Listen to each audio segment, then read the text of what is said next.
Welcome back. The mayor of Nashua, Jim Donchis, offers a perspective almost no one else in New Hampshire politics can provide, having led the Gate City in the 1980s and also in the present day since 2016. Mayor Donchis is our guest this morning on Close Up. Thank you for joining us, Mr. Mayor. Thank you. And it's important to note, municipal election year, but Nashua has 4-year terms, so you are not on the ballot coming up in November. Correct. All right. Let's start with the #1 issue for voters, and that's housing. Nashua historically has been a very development-friendly city, but what progress is being made in the Gate City to add even more affordable housing? Well, as you said, we are very committed on the affordable housing front, and we have done a number of things to increase the supply of housing. We worked with the Housing Authority, for example, to redevelop a Housing Authority site to add 210 units of affordable housing. It's called Monaghan Manor now. We're working with them on another similar project, but we're also working with various developers in the private sector. We saw a developer build 150 units of downtown housing from the ground up, close to Main Street. That's the first time in over 100 years that that type of investment has been made in construction from the ground up. There are a couple of city-owned sites that we're working to develop. One is the so-called NIMCO site.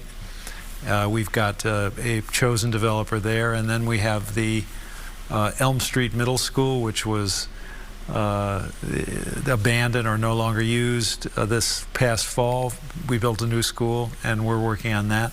So those are some of the projects. I mean, I could talk for the rest of our segment here about everything that's going on, but those are some of the highlights. You know, New Hampshire cherishes local control, and the Manchesters and Nashuas of the world, they've been leading the charge on housing for a long time. It's the outlying communities, the suburban communities, that arguably many would say have to do more on housing. Do you want the state to do something to either incentivize or open up development in those surrounding communities? Well, certainly that would help. Now, of course, we have small towns and they want to maintain their community character, but as you said, it's the cities that are leading on this effort, no question about it. On homelessness, Manchester started taking a different approach under Mayor Rouet. Have you seen any increase? Is there any displacement as you see homeless sort of moved out of downtown Manchester? Are you getting more in Nashua? I don't think so. I mean, it's a growing problem statewide, as you know, and we are doing everything we can to try to provide a decent community for those people who remain unhoused. In Nashua, we have a public health department led by a woman named Bobby Bagley, who is working with a whole group of community health workers to get to know everybody that's on the street and try to find solutions for them. But the problem does not go away, and I can't, though, say that Manchester's approach has impacted in any significant way our issue in Nashua. Some leaders we've spoken to are less than eager to discuss any potential impacts from the federal grant funding freeze that the Trump administration tried to enforce in January. What happened in your office and in Nashua, though, when that came down? Well, we're still considering how this might impact us, in the sense that on a couple of grants we've been kind of notified that might not happen. One would be a lead grant. We have $7 million over several years to de-lead apartments, make them safer for kids. There's a grant that we recently theoretically were awarded for the construction of EV charging stations. But there are other sources of federal money that if cut off, would result in really serious problems. First of all, the Medicaid. I mean, I looked on the state website, and there are 16,778 Medicaid recipients in Nashua. That's nearly 20% of the population. And more than 100,000 statewide. So were those people to lose health care, that would be a tremendous impact. A negative impact. But in addition to that, the city receives Title I funds that supplement, that hire 50 teachers in the 6 of the elementary schools. We get transportation money to run the bus system. I mean, there's a lot of local money, but there's federal support for that. Those if those were lost, it would really have a significant impact on the quality of life.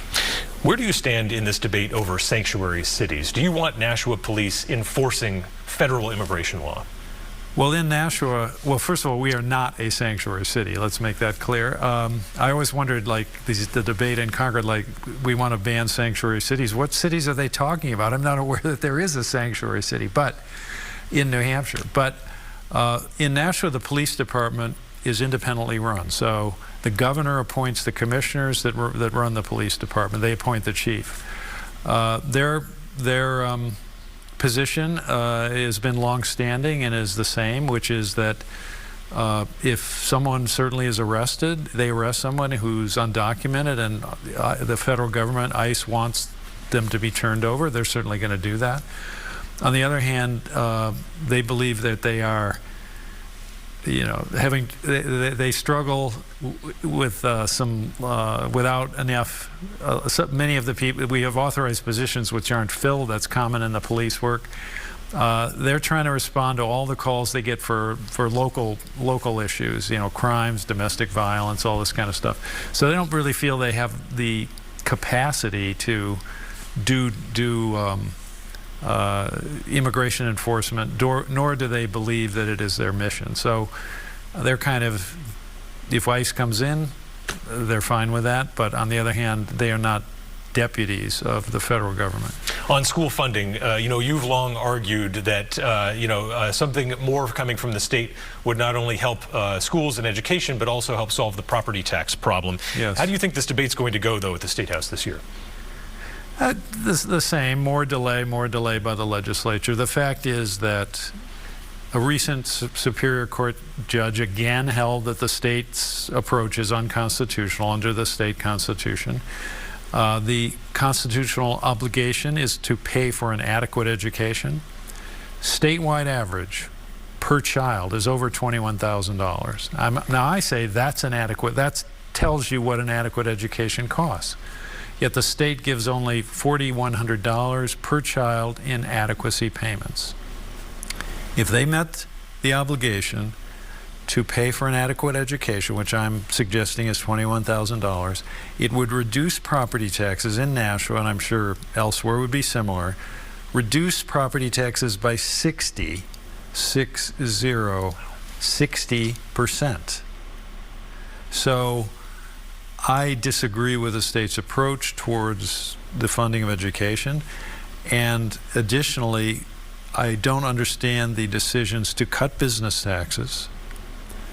That's the BET and the BPT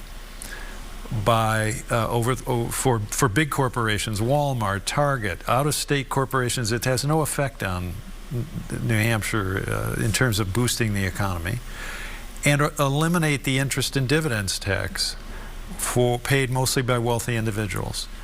Those two revenue losses cost $400 million a year. If that were devoted to property tax relief instead, the average middle class, working, paycheck to paycheck homeowner would see a very significant reduction in their property taxes. But that's not what happened. The wealthy were given the tax breaks. We'll see how that debate plays out in Concord. Mayor Donches, always great to get the Gate City perspective. Thank you for joining us here. All right, thank you very much. All right, and when we come back, Governor Kelly Ayotte, as she pushes to change the state's bail law after nearly 7 years of issues with violent offenders being released, some are complaining the process is moving too quickly. We'll explain after the break.